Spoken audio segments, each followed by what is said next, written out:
Hello wonderful people, and welcome back to my channel. It's Millie. So today I will be sharing with you my do's and don'ts for long healthy hair. So if you want to see this, keep on watching. Don't forget to subscribe, like, comment and share the video.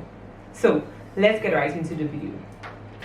So guys, I've been getting the question quite often, Milsel, how do you grow your hair? How do you maintain your hair? And although I'm one of those that believe genetics does play a part in your hair growth, I don't think that it is all, and so I'm going to be sharing with you my do's and don'ts.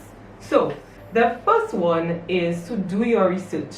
So I have my little book right here, a little cute book. If you see, I'm looking down, okay, because I wanted to remember. So as I was saying, the first one is to do your research, and this is one of the things that I did even before I did my big chop. So I read a lot about natural hair products. I watched videos on YouTube looking for persons with hair that were kind of similar in texture to mine. I also asked persons who were natural before me. My friend Chadel, and she has a channel, so you could check it out, Chadel Mathura. She shared a lot with me as it relates to, you know, taking care of your natural hair and all of these things. So doing your research does not only include reading online, but it also includes, you know, speaking to people and asking questions as it relates to your hair. So do your research. This will help you in at least getting some products to start off, especially when you just start your natural hair journey, that, you know, may or may not work for your hair. But at least when you do your research, you would have an idea about different ingredients, what they do for your hair, what ingredients may not be that good for you, and all these types of things. I think this is very, very important. My second tip is to learn your hair, and to me this is very important. It will require a lot of patience from you, but I think it's important to learn your hair. Learn what your hair likes, what your hair does not like. Learn the amount of hair you shed normally, so that would give you an idea of if you're shedding an excessive amount of hair or if the amount of shedding is normal for you, because what may be normal for you may be, you know, something very strange to somebody else. I shed a lot of hair naturally from the time I started my hair journey. I find the amount of shedding I experience is a lot more than what I see other persons shed, and that might be due to the amount of hair that I have on my head.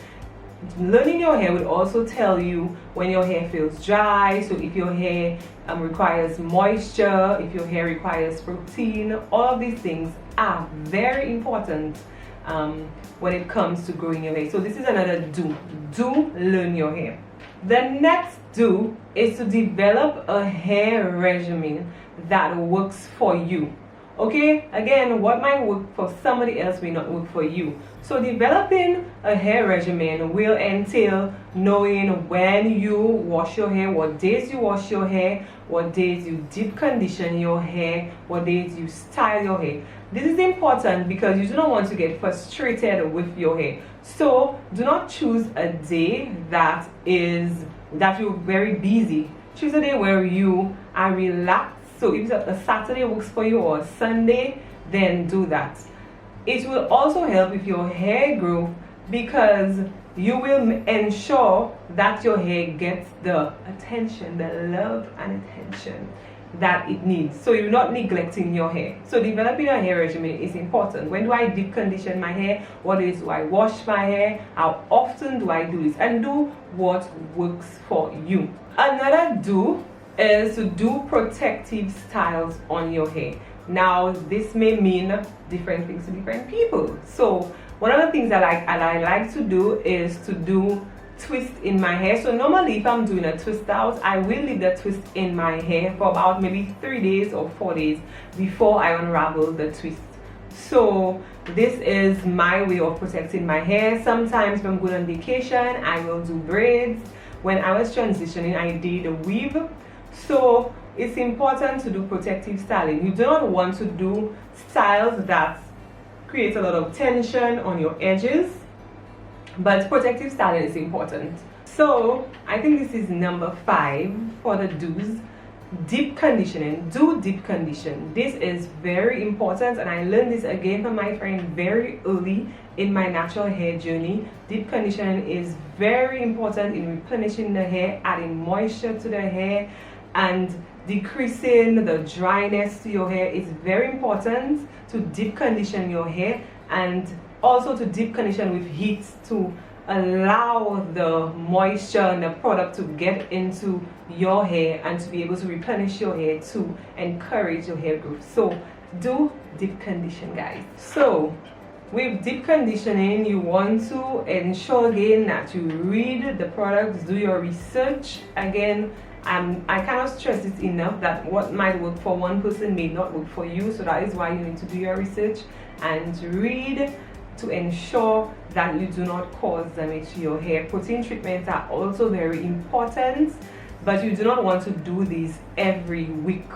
But deep conditioning your hair to add moisture to your hair is very important, and I do it mostly every week.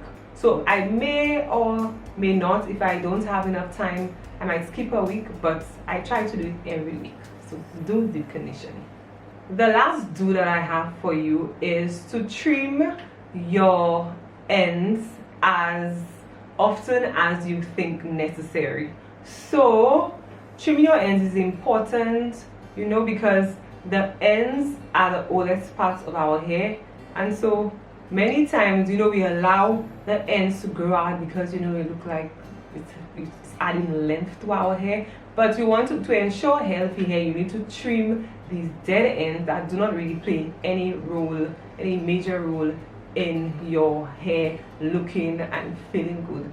This is my last do. Of course, this list is non-exhaustive. There are so many other things that are important, but I'm just sharing with you the things that I have done to ensure that my hair is healthy.